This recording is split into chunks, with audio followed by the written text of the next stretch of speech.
Olá, vocês ficaram sabendo, né, do último escândalo do desgoverno Lula? Vou explicar para vocês. O governo impôs um sigilo a uma carta de Lula a Putin. Saíram notícias de que o Brasil financia os ataques da Rússia contra a Ucrânia. Enfim, vou trazer essas notícias aqui, vou trazer a resposta da Globo, que chamou de ditadura, hein?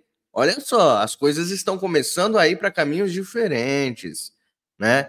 Vamos falar do ataque de Haddad ao parlamento brasileiro, ao nosso Congresso, a resposta do Pacheco, né? A resposta do Lira. Eles resolveram agora dizer que cuidam do nosso Brasil, né? E aí eu vou trazer muito mais notícias aqui. Eu agradeço a vocês que chegaram, que já estavam esperando a live se iniciar. Muito obrigado a todos vocês que fazem parte da minha vida e do meu trabalho todos os dias. Joga este vídeo, esta live para frente. Eu conto com a sua ajuda grandemente, vocês que estão aí. Pessoal aqui de Ribeirão Preto tá aí no chat, Campinas. Olha só o pessoal aqui de Guarulhos, São Paulo. Muito obrigado pela presença. Sergipe, o pessoal de Sergipe, da Paraíba, pessoal de Londres está aqui ligadinho, em Portugal. Muito obrigado a Taíde por você sempre fazer parte aqui dos nossos trabalhos. Joaquim também, a vovó Luzia, que sempre está aqui, Deus abençoe grandemente. A Blenda Ellen, todos aqueles que ajudam, a Mara, muito obrigado a todos vocês, ao Ike, ao Bernardo, muito obrigado mesmo pela participação de vocês, é muito importante todos os dias. Deixa o like, compartilha muito. Neste momento vamos entrar nas notícias desse Explodiu em Brasília especial de domingão, tá bom? Eu tô aqui de domingo a domingo. Se inscreve no canal, ativa o sino, ajude o meu trabalho, se você puder, tá aí o Pix, ó, pixdireitanobrasil@gmail.com ou o QR Code. Nas próximas semanas estarei revelando o novo estúdio do canal. Estou precisando comprar mais equipamentos, são equipamentos caros, então eu peço para você ajudar com o que você puder aqui, ó, no Pix. Vai estar o tempo todo na tela aqui, pixdireitanobrasil@gmail.com. Governo Lula impõe sigilo sobre carta enviada por Lula a Putin. Casa Civil usou como argumento o sigilo da correspondência. Sempre é por segurança, né? Para negar o acesso ao teor da carta de cumprimento ao presidente da Rússia. Tá aí. Tá aí. São amicíssimos, tá? São parceiros. A presidência da República impôs sigilo sobre a carta de cumprimento enviada pelo presidente Lula a Vladimir Putin pela vitória nas eleições presidenciais russas em março de 2023. À época, o assessor especial para assuntos internacionais do governo, Celso Amorim, confirmou o contato. O conteúdo da carta não foi divulgado na ocasião e agora o governo Lula, por meio da Casa Civil, negou acesso ao documento, depois de pedido feito pela Lei de Acesso à Informação em 20 de março. As informações são do jornal O Estadão. O Estadão tem noticiado sempre denúncias contra esse desgoverno, né? Vocês percebem que quando... Eu sempre falei aqui nesse canal, quem me acompanha sabe, que muito mais matérias como esta viriam nos próximos dias e eles estão atacando o governo. Por quê? Nós sabemos que a maioria desses noticiários fazem parte do sistema e o sistema não está se agradando nem um pouco da gestão deste cachaceiro que subiu a rampa.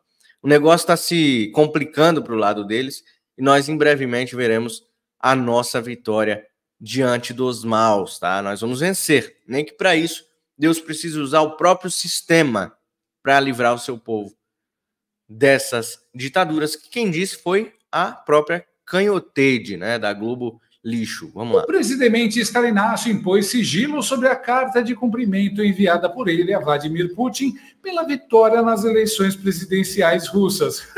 Super justas. À época, o assessor especial para assuntos internacionais do governo, Celso Amorim, confirmou o contato. O conteúdo da carta não foi divulgado na ocasião e agora o governo Lula, por meio da Casa Civil, negou o acesso ao documento depois de pedido feito pela Lei de Acesso à Informação, em 20 de março. As informações são do jornal Estadão. A Casa Civil usou como argumento o sigilo de correspondência para negar o acesso ao teor da carta de cumprimento a Putin. Disse que a medida também tem como objetivo proteger a vida privada e a intimidade do presidente. Já a assessoria de imprensa do Palácio do Planalto alegou que o documento foi dirigido ao presidente russo, Vladimir Putin, pelo cidadão Lula. Claro, ninguém engoliu essas desculpas esfarrapadas, e quando eu digo ninguém, é ninguém mesmo. Nem mesmo os funcionários de Stalinácio na Lula News, digo, Globo News, acreditaram. E eles detonaram o presidente. A primeira a partir para cima foi a chacrete do Lula, Eliane Canhottede. Nesse caso do presidente Lula, né, todo mundo já sabia que ele tinha feito uma carta para o Putin, né, na época que o Putin foi reeleito, e não se sabia o quê. Estava em sigilo. Então, o sigilo não é novidade. A grande novidade é a falta de argumento do Palácio do Planalto. Então, o Palácio do Planalto argumentar que, olha, é um caso de privacidade, que é uma carta do cidadão Lula, como que um presidente, né, como que um chefe de Estado manda uma carta para um outro chefe de Estado, e isso é uma carta, é uma correspondência entre amigos, entre cidadãos? Não, é uma correspondência de Estado. Chefes de Estado têm correspondência de Estado. Caramba, é uma carta de amigo. Com amigo você troca mensagens pelos aplicativos, né? WhatsApp. Se fosse somente uma mensagem qualquer para o Putin, o Lula poderia marcar, né, uma rodada de vodka na Rússia com o Putin, né, ir lá pessoalmente conversar com ele, já que ele gasta o nosso dinheiro deliberadamente, poderia fazer isso, né? Ou então mandar uma mensagem através do WhatsApp ou outro aplicativo de conversas, né?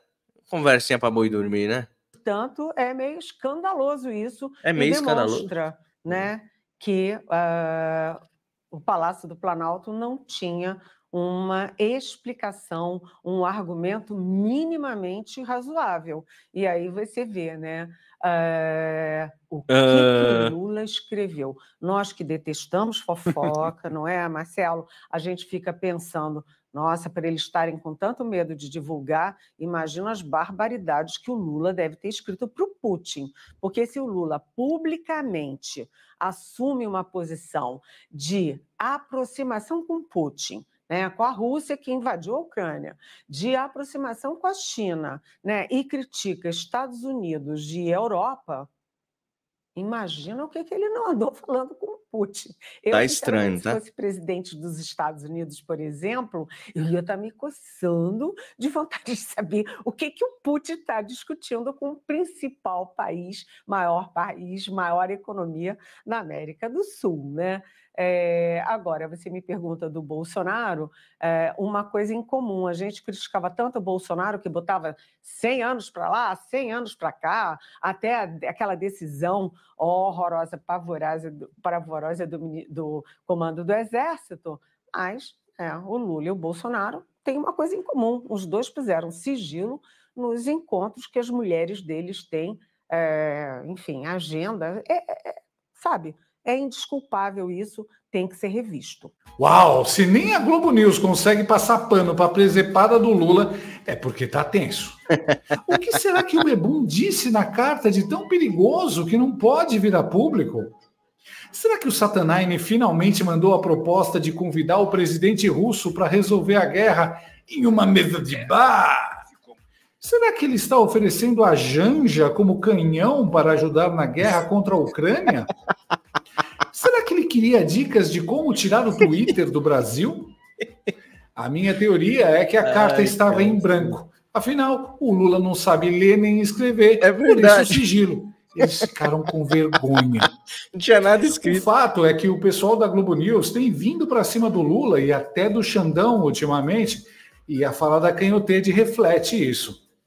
O engraçado é que a Canhottede vivia se gabando de ter acesso direto com o STF, e mesmo assim não consegue descobrir o que tem nessa carta? Repare bem. Quem fala assim? Repare bem. É o Ciro Gomes, né? Que inclusive está atacando também o governo direto. Repare bem. As coisas estão caminhando para um lado onde a gente está avisando faz tempo. Tá? O sistema rompeu com esse desgoverno que aí está. O sistema não está contente com esse cara. Tá? Ele quer fazer as coisas do jeito dele porque ele é vingativo, ele não quer seguir o que o sistema quer que ele siga. Então, eles vão, né, ceifá-lo. E aí quem entra no lugar é aquele escolhido pelo sistema, o seu vice. Tá? Escuta o que a gente está falando todos os dias. As análises que nós fazemos aqui muitas das vezes falham, mas também tem horas que a gente acerta, né? E a gente acerta às vezes em cheio. Preste bastante atenção no que está acontecendo nos últimos dias, essa virada da mídia vendida de uma hora para outra. E vai piorar. A verdade é que o barco afundou e tem muita coisa por vir. O chicote mudou de mão. Aí, ó. Sim, a canhotede fala pisando em ovos e leva para brincadeira as barbaridades que o ladrão anda aprontando. E quando ela toca no nome Bolsonaro, a voz dela muda e o tom fica sério novamente. Mas de todo jeito, só isso já é um milagre. E se a canhotede pegou leve com o Lula, o Demétrio foi para cima sem medo de perder o Pix ou o emprego. O cidadão Lula, fico imaginando que o cidadão Lula foi até o posto de correio mais próximo do Palácio do Alvorada e mandou uma cartinha para o cidadão Vladimir Putin. Ele deve saber o endereço de Vladimir Putin lá no Kremlin, pôs a carta no correio e a carta foi para lá e tem gente querendo saber o que eles estão conversando nessa carta. Talvez o cidadão Lula tivesse o e-mail privado do cidadão Putin, e tivesse mandado para o e-mail privado. É risível, é absurda o argumento de que se trata de uma carta pessoal. Né? Não se trata de uma carta pessoal, se trata de uma carta enviada pelo Estado brasileiro ao Estado russo. Exatamente. É uma carta do presidente da República do Brasil para o presidente da Federação Russa, que é também o comandante de uma guerra de agressão que se desenvolve na Ucrânia, da invasão da Ucrânia, e que é também uma figura com um mandado de prisão emitido pelo Tribunal Penal Internacional. Quando o governo brasileiro impõe sigilo, é um sigilo por tempo indeterminado que diz respeito à vontade de Lula, é o sigilo enquanto o cidadão Lula quiser. Quando o governo brasileiro impõe esse sigilo, no fundo, o que ele está fazendo é uma pilhéria com a lei de acesso à informação. Porque o que se está pondo sob sigilo é a política externa brasileira. O que Exatamente. está ocultando é o sentido político, estratégico e ideológico da política externa brasileira. Não era o governo da transparência, pessoal? Vocês não lembram disso? Que o Lula disse e cumpriu que quando ele entrasse na presidência ele iria abrir os sigilos de Bolsonaro. Ele cumpriu, ele criticava muito os sigilos do Bolsonaro. Mas é isso que a gente vê, né? Com essas pessoas, é exatamente isso. Eles falam, mas fazem. São hipócritas, né? A hipocrisia reina nesses dois governos. Existem motivos para sigilo em documentos de política externa que tem a ver com segurança nacional, mas nitidamente não é esse o caso. A carta de congratulação pela reeleição de Putin na Rússia. Então, o que se põe em sigilo é a relação do Brasil com a Rússia, que é um dos focos, um dos centros da nossa política externa. Não é só um tema de polêmica, é também, como disse o Balza, mas é mais do que isso. Os BRICS são um dos núcleos da nossa política externa. E a Rússia é um dos núcleos dos BRICS. Então, é a nossa política externa que está sendo posta sob sigilo. Então, aí é que o negócio aperta, o calo aperta embaixo. Por que ele está colocando sob sigilo justamente a nossa política externa? A segurança do nosso país novamente colocada em xeque. A segurança do nosso país, do nosso povo, novamente colocada em sigilo. Novamente, pode-se estar cometendo aqui um crime, colocando o nosso país, a nossa soberania em risco. Mas quem está no poder é o Lula. E o Lula, ele pode fazer qualquer coisa, né? Ele pode fazer qualquer coisa em rede nacional. Ele pode xingar países que estão sendo atacados por terroristas. né? Podem falar que esses países que são os maus, né? No caso de Israel, vocês sabem o que aconteceu. Manda carta para um cara que ataca a Ucrânia, né? Sendo que o Bolsonaro ficou sob neutralidade. É isso que o Lula deveria fazer, o mínimo. Mas a gente sabe que o Lula e o Putin são amicíssimos. O Lula, o sonho dele é implementar aqui a mesma ditadura que o Putin implanta na Rússia. Enfim, vários assuntos podem ser tirados disso aqui. Vocês querem mais polêmica? Dá só uma olhada na tela de vocês. Virou um parlamentarismo que, se der errado, dissolve a presidência, diz Haddad sobre o Congresso e a decisão da desoneração da folha, né, do Congresso. Ou seja, o Congresso decide derrubar sanções e vetos do Lula. O Congresso resolve trabalhar para proteger as leis, eles são os legisladores, no caso. E o Haddad diz que o Congresso está virando parlamentarismo. Quem está mandando no Brasil é o Congresso. Oi? Então quer dizer que tem que fechar as portas do Congresso para o Lula fazer o que ele quiser? Para vocês fazerem o que vocês quiserem? A gente não quer chamar vocês de ditadores, de filhotes de ditadores, mas vocês não ajudam. Não ajudam. O ministro da Fazenda, Fernando Haddad, afirmou que o Congresso, assim como o Executivo, deveria respeitar a lei de responsabilidade fiscal e que atos que desrespeitem a legislação deveriam ser suspensos. O comentário foi feito em entrevista à Folha de São Paulo, publicada neste sábado, e faz referência à decisão do governo Lula de questionar o Supremo Tribunal Federal a prorrogação da desoneração da folha de pagamento para 17 setores da economia e prefeituras aprovadas no ano passado pelo Congresso. Tudo bem, até aí tudo bem. O Haddad foi lá, deu uma de macaquinho do Lula, né, de papagaio de pirata do Lula, de pet do Lula, e falou essa besteira sobre o Congresso. Aí, o presidente do Congresso, do Senado, Rodrigo Pacheco, resolveu virar homem e responder. Acho que só por alguns momentos ele teve um pouco de testosterona. Desnecessárias, para não dizer injusta, diz Pacheco, sobre críticas de Haddad ao Congresso.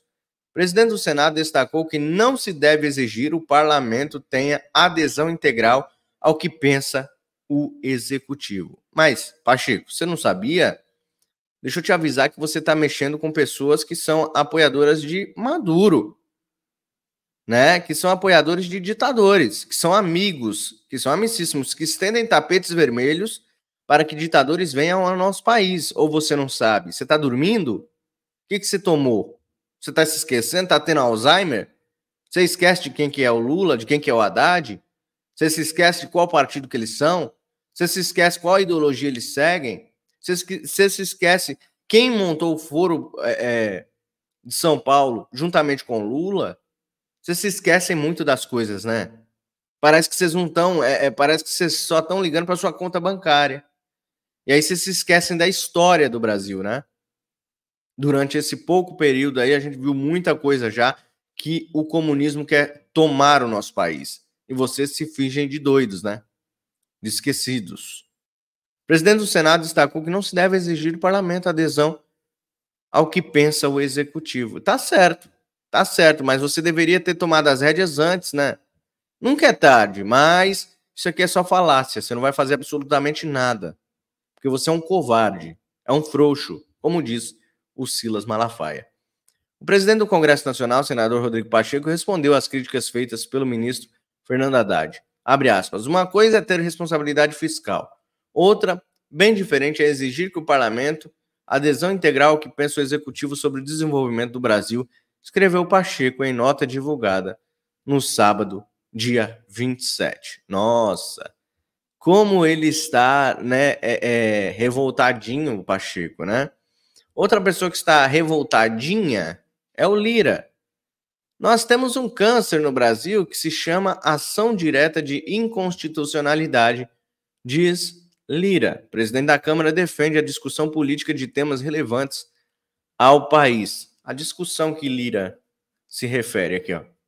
Essa é a discussão, tá?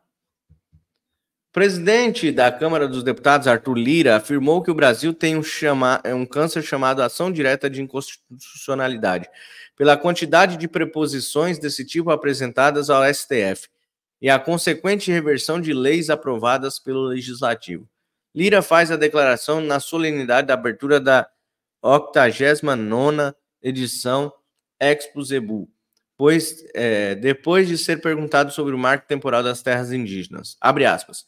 No Brasil, as discussões jurídicas nunca findam, porque o STF recebe demandas todos os dias, de todos os setores. Nós temos um câncer no Brasil que se chama ADI, proposta por qualquer entidade, qualquer pessoa, qualquer partido político com um representante no Congresso. De que adianta um projeto de 400 votos no plenário da Câmara parlamentar entra com uma ADI e o ministro dá uma liminar? Questionou o deputado. Pois é o que eu falo sobre esses caras estarem dormindo, né? Parece que eles estão dormindo, parece que eles acordaram agora que eles caíram na realidade de que não são eles que mandam no Brasil. São alguns, como disse o Sérgio Tavares, demônios de capa preta. Então não são eles que mandam no Brasil. Será que ele acordou agora? Ele sabe que ele está vendo que o Congresso não faz absolutamente nada? Porque se fizer, eles vão lá, recorrem aos de capa preta e eles derrubam tudo que o Congresso decidir. Inclusive, esses aí gostam muito de aparecer e estão indo falar sobre democracia em Londres. E aí tá aqui, ó, está faltando pudor, afirma o Estadão, como eu disse, o Estadão de novo, sobre ida de juízes a Londres. Ministros do STF e do STJ participaram do primeiro Fórum Jurídico do Brasil de Ideias, entre 24 e 27 de abril. Não há necessidade de lei nem código de ética quanto a pudor, é o que afirma o jornal Estadão, publicado neste domingo. O veículo se refere à ida dos ministros Gilmar Mendes, Dias Toffoli, Moraes, do Supremo Tribunal Federal. O primeiro Fórum Jurídico Brasil de Ideias, que ocorre dia 24 a 27 de abril em Londres, na Inglaterra. Abre aspas. Segundo os organizadores, o Brasil de Ideias é uma missão internacional perpetuando o espaço democrático e promovendo um diálogo construtivo em prol do avanço no Brasil, informou o Estadão. Mas não é dado aos brasileiros conhecer o teor desse diálogo construtivo, travado há léguas no Brasil, entre o mais alto escalão do judiciário com empresários que certamente estão longe de serem observadores desinteressados. Então, o que a gente vê aqui, mais uma vez, né, o próprio sistema, juntamente com suas mídias, criticando ações também dos togados. Bom, a gente vai ver muito mais isso durante o decorrer dessa semana, né, desse mês, desses anos. A gente vai ver isso cada vez mais. Fato é que nós vamos vencer essa batalha quando a gente resolver se unir de vez. Parar com mimimi, parar com eu quero desistir do Brasil. Isso não existe. Não pode existir no nosso dicionário, tá? A desistência não existe no nosso dicionário. Nós vamos avançar, nós vamos prosseguir, retroceder jamais. Deus está à nossa frente e nós vamos vencer essa batalha. Eu preciso de você neste momento. Deixa o like, compartilha muito, vocês que chegaram até o final. Eu peço a vocês, estou precisando comprar alguns equipamentos caros ainda, eu preciso da sua ajuda no Pix. Então ajude o canal. Nos próximos dias vou estar revelando um novo estúdio aqui, então eu peço para você, pixdireitanobrasil@gmail.com, ou o QR Code aqui vai aparecer meu nome. Você faça uma doação de quanto você puder para ajudar na compra desses equipamentos que são muito caros ainda. São mais de R$3.000 os equipamentos que eu ainda preciso comprar aqui e eu conto com a sua ajuda, tá bom? Deus abençoe grandemente a vida de todos vocês, o domingo de vocês, que seja abençoado com a sua família, e eu volto amanhã com live às 9 da manhã. Deus abençoe grandemente a sua vida, a sua família, a nossa nação e todos aqueles que lutam e continuam lutando por um Brasil melhor, muito melhor. Deus abençoe grandemente. Até mais.